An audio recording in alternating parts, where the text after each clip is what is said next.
Hi guys, आज के video में हम बात करेंगे इंग्लिश के ऊपर। इंग्लिश एक ऐसा सब्जेक्ट है जो सबसे ज्यादा टाइम लेता है। आप इसमें बहुत सारा टाइम देते हो 3-4 महीने तक, और तब जाकर आपको थोड़ा थोड़ा रिजल्ट देखने को मिलता है। इंग्लिश मतलब ना सबसे ज्यादा टाइम आपको इंग्लिश को लगता है इंप्रूव करने के लिए, और अभी आपके पास बहुत अच्छा मौका है। अभी कोई एग्जाम्स नहीं है ऐसा, बड़े एग्जाम्स जो आपके अगस्त से स्टार्ट हो रहे हैं, तो अभी का जो आपका ऑफ टाइम चल रहा है, ये टाइम में बहुत लोग टाइम वेस्ट करेंगे। बेटर है कि अभी आप इंग्लिश को बहुत सारा टाइम दो। इवन अभी आप 3-4 घंटे भी दे सकते हो डेली के, अगर आपको इंग्लिश एकदम इंप्रूव करनी ही है तो, ताकि आपका इंग्लिश स्कोर हो जाए अच्छे से एग्जाम्स में। तो अभी आप बहुत सारा टाइम दे सकते हो, क्योंकि जब एग्जाम्स आना स्टार्ट हो जाएंगे तब आप 2-2.5 घंटे से ज्यादा इंग्लिश को नहीं दे पाओगे, बाकी सब्जेक्ट्स भी करने होंगे। और आपकी जो आरआरबी इसके एग्जाम है, उसमें आपके पास ऑप्शन रहता है कि आप इंग्लिश ना लें, लेकिन आईबीपीएस और एसबीआई का एग्जाम टारगेट करोगे तो आपको इंग्लिश देना ही पड़ेगा। एंड ट्रस्ट मी, आप बहुत से लोगों को लगता है कि मैं आरआरबी में दे दूंगा, आरआरबी के एग्जाम टारगेट करता हूं, मैं इंग्लिश नहीं करूंगा। लेकिन आरआरबी से अच्छी लाइफ है आईबीपीएस और एसबीआई में, राइट। आपको हमेशा रूरल एरिया में ही नहीं तो आरआरबी में रहना पड़ेगा। मोस्टली रूरल एरिया में उसकी पोस्टिंग रहती है। और इंग्लिश का जो सबसे बड़ा क्वेश्चन आ रहा है कि मैम मार्क्स इंप्रूव नहीं हो रहे, कितना ही कोशिश कर लो मार्क्स इंप्रूव ही नहीं हो रहे। और इस चीज से मैं भी गुजरी हूँ, क्योंकि मैं इंग्लिश मीडियम स्टूडेंट थी, बट स्टिल जब मैंने मॉक लगाए थे स्टार्टिंग के, मैं मॉक दिया करती थी, तो उसमें इंग्लिश में मेरे 50-60 परसेंटाइल ही आते थे। तो इंग्लिश का बहुत बुरा हाल है, बीट हिंदी मीडियम और इंग्लिश मीडियम स्टूडेंट। सबसे पहले चीज तो लोगों का कहना है कि बैंक एग्जाम्स में इंग्लिश आपकी रीडिंग बेस्ड होती है। हाँ, रीडिंग बेस्ड ही होती है। तो क्या सिर्फ रीडिंग करने से आपकी इंग्लिश इंप्रूव हो जाएगी? मतलब डेली सिर्फ आप रीडिंग करोगे? लोगों का कहना है कि आप वोकैब करने की जरूरत नहीं है ना। सेंटेंस पढ़ के अपने से उसका मीनिंग निकल जाता है, आप इंट्यूशन बेस पे कर सकते हो। क्या सिर्फ रीडिंग करना सफिशिएंट है इंग्लिश के लिए?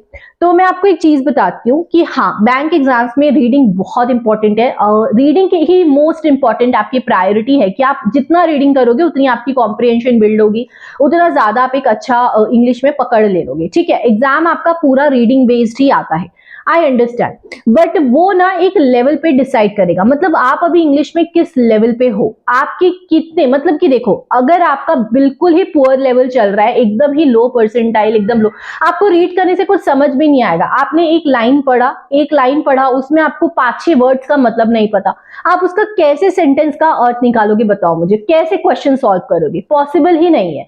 तो एक लेवल तक आपको आपकी वोकैबुलरी बिल्ड करनी है, एक लेवल तक आपको आपका ग्रामर बिल्ड करना है, एक लेवल के बाद आप सिर्फ रीडिंग करो, सिर्फ रीडिंग करके आपका काम चल जाएगा। मैं आपको एक चीज बोलूंगी कि अभी का जो टाइम है, या अगर आप एकदम बिगनर हो, एकदम कम मार्क्स आ रहे, कम परसेंटाइल आ रहे, तो एकदम ज्यादा टफ हाईफाई मॉक्स मत उठाओ, हाईफाई टाइप के क्वेश्चंस मत उठाओ। अपने साथ थोड़ा इजी रहो, थोड़ा इजी चीजों से स्टार्ट करो। आप इजी मॉक्स यूज करो, इजी क्विजेस लगाओ। जब थोड़ा इजी चीजें बनने लगेंगी तब आप थोड़ा मॉडरेट पे जाना, फिर टफ पे जाना। और मैंने आपको कल अपने टेलीग्राम ग्रुप में भी बताया था, अभी महाशिवरात्रि सेल चल रहा है टेक्स्ट बुक का, तो आप टेक्स्ट बुक से स्टार्ट कर सकते हो। टेक्स्ट बुक का लेवल, ऑल्दो अभी टेक्स्ट बुक ने अपना लेवल बढ़ा दिया है काफी, लेकिन स्टिल मुझे लगता है कि वो थोड़ा सा कंफर्टेबल लेवल पे है कि आप थोड़ा सा वहां से स्टार्ट कर सकते हो, बाद में आप दूसरे मॉक्स ऐड ऑन वगैरह कर सकते हो। तो अभी आप टेक्स्ट बुक का आप प्रेरणा कोड लगा लोगे तो आपको बहुत चीप रेट में पूरा उसका पास प्रो मिल जाएगा। मैं आपका बैनर लगा दूंगी, आप अच्छे से देख लेना। तो आप टेक्स्ट बुक के मॉक से स्टार्ट करो। अभी शिवरात्रि सेल कल तक की है, तो जल्दी से अवेल कर लेना, क्योंकि डेली का आपका स्केड्यूल क्या होना चाहिए अभी। तो देखो, सबसे पहले तो आपने निमिषा मैम का एडिटोरियल कर लिया, ठीक है। निमिषा मैम की क्लासेस आती है, निमिषा बंसल मैम। जितने भी न्यू स्टूडेंट्स हैं, निमिषा मैम इंग्लिश के लिए बहुत अच्छी है, तो निमिषा बंसल मैम का आप एडिटोरियल सर्च करें यूट्यूब में, डेली की क्लास आती है। आप उस एडिटोरियल को वहां से मैम के साथ पढ़ो, मैम के साथ पढ़ना सीखो। देखो, सबसे पहले ना मैम वोकैबुलरी कराती है, बहुत सारे वोकैबुलरी के वर्ड होते हैं उसमें, बहुत टफ वर्ड भी होते हैं। मैं आपको एक चीज एडवाइस करती हूँ कि आप लगभग डेली के 10 वर्ड्स इजी से, जो भी वोकैबुलरी की लिस्ट होगी मैम की, उसमें से इजी से 10 वर्ड्स जो आपको लगता है कि आप रिटेन कर सकते हो, वो 10 वर्ड को लिख लो, ठीक है। वो 10 वर्ड को आप लिख लो, डेली के 10 वर्ड्स, और सिर्फ डेली के 10 वर्ड पढ़ने। यार मतलब अब ग्रेजुएशन हो चुकी है अपनी, अब दिन के 10 वर्ड तो पढ़ ही सकते। अब लोग बोलते कि वो भी रिटेन नहीं होता, तो मतलब कि फिर आप मेहनत नहीं कर रहे हो सही से। क्योंकि आपको कुछ भी चीज अचीव करनी है तो मेहनत बहुत सारी देनी पड़ेगी। तो आपको डेली के सिर्फ 10 वर्ड वहां से पढ़ने हैं, उसको नोट डाउन करो, ठीक है। डेली के जो 10 वर्ड्स अच्छे लगे उसे नोट डाउन करो, उसे डेली के 10 वर्ड्स आपको पढ़ने हैं। और देखो, आपके पूरे महीने के 300 वर्ड्स, 300 नए वर्ड आपके ऐड ऑन हो जाएंगे आपके माइंड की डिक्शनरी में, राइट। तो डेली के 10-10 वर्ड्स आप वोकैबुलरी के पढ़ोगे, मैम के साथ एडिटोरियल पढ़ो, जस्ट रीड इट। ज्यादा स्ट्रेस नहीं लेना है कि मुझसे तो नहीं हो रहा, मुझे तो कुछ समझ नहीं आ रहा, मैम कितना डिफरेंट बता रही है, मैं कुछ डिफरेंट मीनिंग निकाल रहा हूँ। ये सबके साथ होता है, स्टार्टिंग में ये होता ही रहेगा, इसको इग्नोर करो और डेली डेली डेली करते रहो ये चीज को। तो डेली आप एडिटोरियल और ये करो, ठीक है। फिर डेली आप 1 घंटा खुद को प्रैक्टिस में लगाओ, जैसे खुद के आपने क्विजेस लगा लिए, मैंने अभी आपको टेक्स्ट बुक का बताया, या आप कहीं से भी लगा सकते हो जहां से आप कंफर्टेबल हो। डेली के क्विजेस लगाओ, है ना। डेली का अगर आप सेक्शनल मॉक लगा रहे हो, इंग्लिश पे आपको वर्क करना है तो सेक्शनल मॉक लगाओ और उसको एनालाइज करो, रीड कर करके उसको एनालाइज करो, देखो कि आपने क्या मीनिंग निकाला था, क्या मीनिंग बन रहा है एक्चुअल में, ऐसे करके चीजों को एनालाइज करो। तो वहां से आपकी चीजें अंडरस्टैंडिंग बिल्ड होगी। आपने 2 घंटे यहाँ पे दिए, 1 घंटा और आपको क्या करना है, आप थोड़ा सा ग्रामर पे वर्क करोगे। अगर देखो आपको पता है बेसिक नाउन क्या है, प्रोनाउन क्या है, मतलब आपको ना बेसिक ग्रामर की अंडरस्टैंडिंग होनी चाहिए कि एक सेंटेंस में सब्जेक्ट क्या होता है, ऑब्जेक्ट क्या होता है। ये सब आपको ना इंग्लिश में इंटरेस्ट बिल्ड करने में, अंडरस्टैंडिंग बिल्ड करने में हेल्प करेगा। तो आपको ग्रामर का ये करना है कि अगर आपको बेसिक आता है कि नाउन, प्रोनाउन, वर्ब ये सब क्या है, मतलब बेसिक एकदम पता है, तो आप सीधा मैम की 120 रूल्स ऑफ ग्रामर के साथ जाओ। आप 120 रूल्स का बुक भी आता है, नहीं तो आपको टेलीग्राम में यहाँ फ्री पीडीएफ मिल जाएगा। मैंने अपने खुद टेलीग्राम ग्रुप में पीडीएफ डाल रखा है, तो आप वो पीडीएफ को डाउनलोड कर लो, प्रिंट करवा लो, उसे प्रिंट कर लो उस पीडीएफ को। और जो मैम पढ़ा रही है, तो मैम जो पढ़ा रही है ना, मैम की क्लास है 120 रूल्स ऑफ ग्रामर की, यूट्यूब में आपको 12 घंटे कुछ की क्लास मिल जाएगी। तो आप डेली के 2-3 घंटे वो क्लास करके मतलब 5-6 दिन में वो पूरा क्लास कवर कर सकते हो। तो वो क्लास से आप देख के चीजों को हाईलाइट कर करके पढ़ लो और फिर बस बाद में वो पीडीएफ को रिवाइज मोड पे रखना, रिवाइज करते रहना। यहाँ आप क्वेश्चन लगा रहे हो, सेक्शन मॉक लगा रहे हो, क्विज लगा रहे हो, तो यहाँ पे चीजें अपने आप अच्छी हो जाएगी।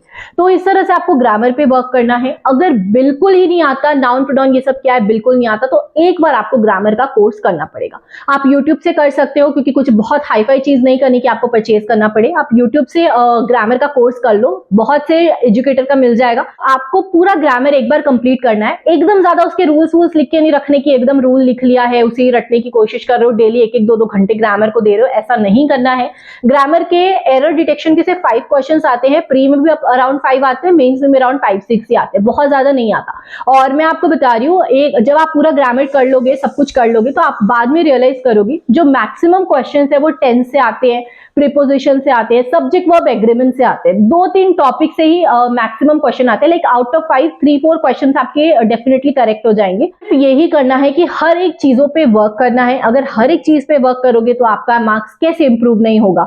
मतलब मेरे मार्क्स इंप्रूव हो गए, मैं फ्रॉम 50-60 परसेंटाइल टू अभी 90-95 परसेंटाइल पे आ गई हूँ। तो मेरे हो सकते हैं तो आपकी कैसे नहीं होंगे। बस आपको टाइम देना पड़ेगा अच्छा खासा, और अभी बहुत अच्छा मौका है ये टाइम डिवोट करने का। अभी के टाइम पे अगर आप टाइम दे रहे हो, मतलब बाद में तो जब नोटिफिकेशन आएगा जून जुलाई से सब पढ़ना चालू कर देंगे। कम से कम 2 से 3 महीने डेली करते रहो जो मैं बोल रही हूँ, और आपको डेफिनेटली रिजल्ट्स विजिबली देखने को मिलेगा। क्या होता है ना कि आप जितनी ज्यादा कॉम्प्लेक्स स्ट्रैटेजी बनाओगे कि यहां से वो करूंगा, वहां से ये करूंगा, मतलब जितना कॉम्प्लेक्सिटी बिल्ड करोगे उतना ज्यादा आप फंसते चले जाओगे अपने ही लूप में, और बाद में जाके आपको इतना ऐसा होगा कि मैंने इतना कुछ किया फिर भी कुछ रिजल्ट नहीं मिल रहा है, बहुत स्ट्रेस होगा। बेटर है कि सिंपल रखो। मैंने आपको 2-3 चीजें बता दी, उसे ही जाके फॉलो करो। मैंने आपको बेस्ट सोर्स और बेस्ट टीचर बताया है। जितना सिंपल रखोगे उतना ज्यादा आपको क्लैरिटी मिलेगी और उतना ही जल्दी आप अचीव कर पाओगे। So I hope you found this video helpful. Will meet you the next video. कोई भी डाउट हो तो कमेंट कर देना नीचे, एंड यस टेलीग्राम ग्रुप भी ज्वाइन कर सकते हो, मैं लिंक डाल दूंगी डिस्क्रिप्शन में। Thank you.